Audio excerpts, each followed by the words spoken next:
So you want to start a YouTube channel, but you're not sure what your videos should be about? Well, I've got you, girl. Today we are talking about how to pick a niche on YouTube.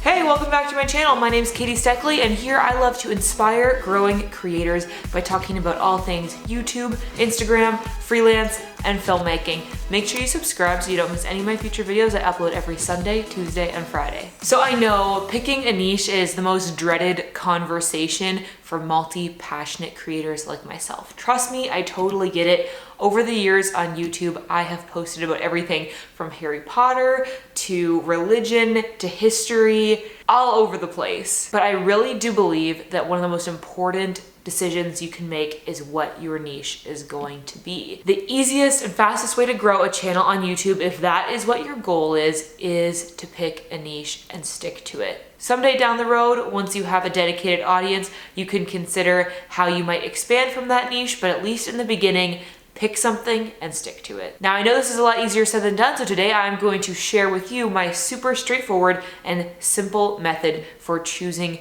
your niche. So let's jump in. If you follow these steps throughout the video, I guarantee you will have come to at least one or two niches that you can pick between by the end. So grab a notebook and let's get started.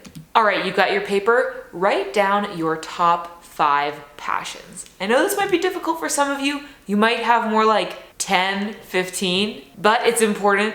Just pick 5. If you're really honest with yourself, I'm sure you can come up with 5 things that you love the most. When I was thinking about this for myself, I might write down like travel, filmmaking, social media, business, women's empowerment. Those are the kind of things that I want to talk about, so I write those all down. Now we're moving on to the next step. Okay, it's time to get serious with yourself and cull these down to a shorter list. Pick 3. Now, what was your reaction when I said that? Maybe right away in your head you thought, okay, I know which 2 I'm gonna get rid of. Try to tune into that gut reaction of, I can easily, cut these from my list. I'm not gonna talk about them. If you're having a really hard time picking, let's do a quick exercise, okay? Label the passions that you wrote down, number 1 to 5, okay? Now, get rid of number 3. Okay, what was your reaction? Were you like, no, I can't get rid of it?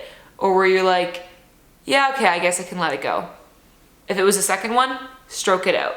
Try to do it that way. I like to do the flip a coin exercise where really when you know what your reaction to that decision is, that's when you know what your actual decision is, if you know what I mean. When you force yourself into an option, that's when you really learn how you feel about that decision. So try to go through that exercise with some of the ones on your list and get down to 3 options. Okay, step 3, let's keep going. Now what you're gonna do is get a blank piece of paper, fold it into thirds so that you have 3 columns, and you're gonna write your 3 topics or niches or passions, whatever you wanna call them, across the top. Now what I want you to do is pause the video and do like a 2-minute brainstorm session where you write down as many video topic ideas as you can for each niche. Think of titles, like literally come up with what is the video I would make for this, or even like a series idea. Write it all down and see how many you can come up for each. Okay, so we're gonna pause the video now, do that, and then come back to me.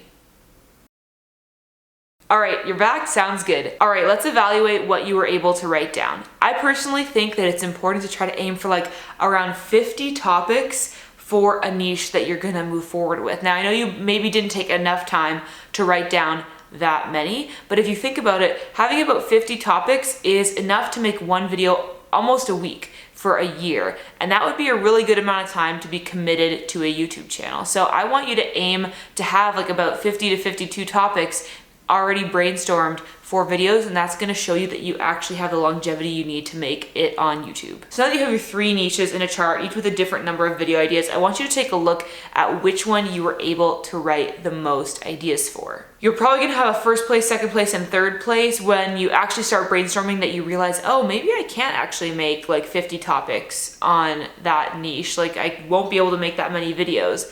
That's gonna be a good sign that it's maybe not a great choice to base your channel on.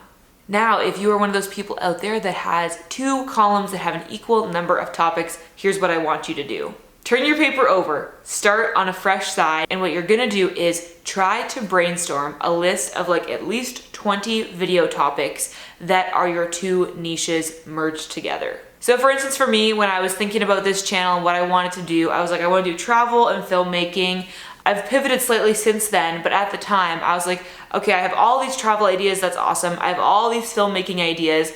Now, how can I make some videos that are on travel filmmaking? And I came up with a whole list of tutorials about what to pack when you go on a filmmaking trip, how to make a travel vlog, all that kind of thing that are sort of a merger of those two niches.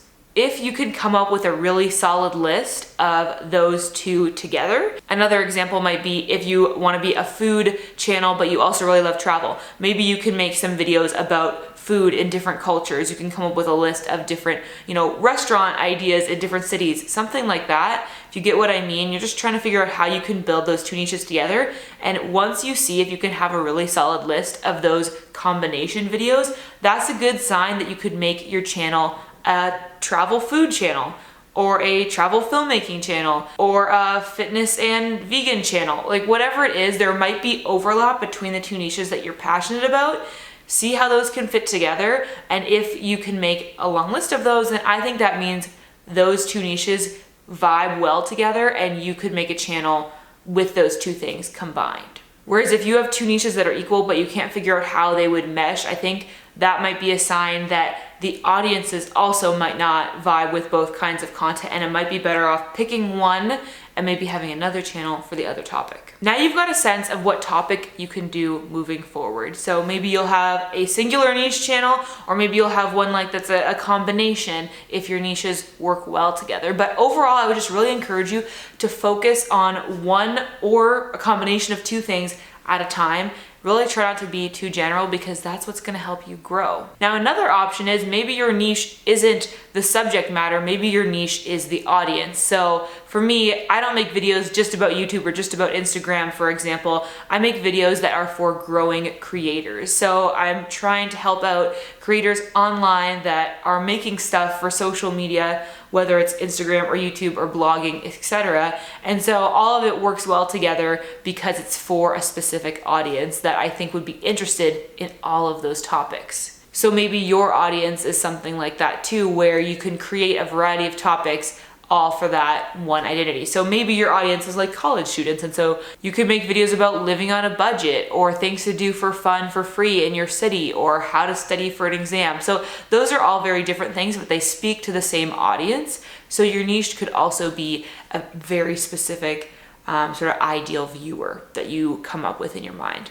Overall though, I really believe that it's important to go into your YouTube channel with intention and with a really clear idea of what you want to do and who you want to serve, and that is what is going to help you become successful, if that's what you want to do. If you want to start a YouTube channel just for fun, to document your life, ignore everything I've said. You don't have to have a niche for that, but if you do want to grow an audience and create a community, I think it's important that you start with intention and figure out what you want to talk about. If you found this video useful, then you're definitely going to want to check out this video all about how to design thumbnails for your YouTube channel video. So go check that out. But before you go, make sure you hit the subscribe button so you don't miss any of my future videos. Like I said, I upload every Sunday, Tuesday, and Friday, and I would love to have you along for the journey. As always, I hope you're having adventures and following your dreams, and I'll see you in the next one. Bye!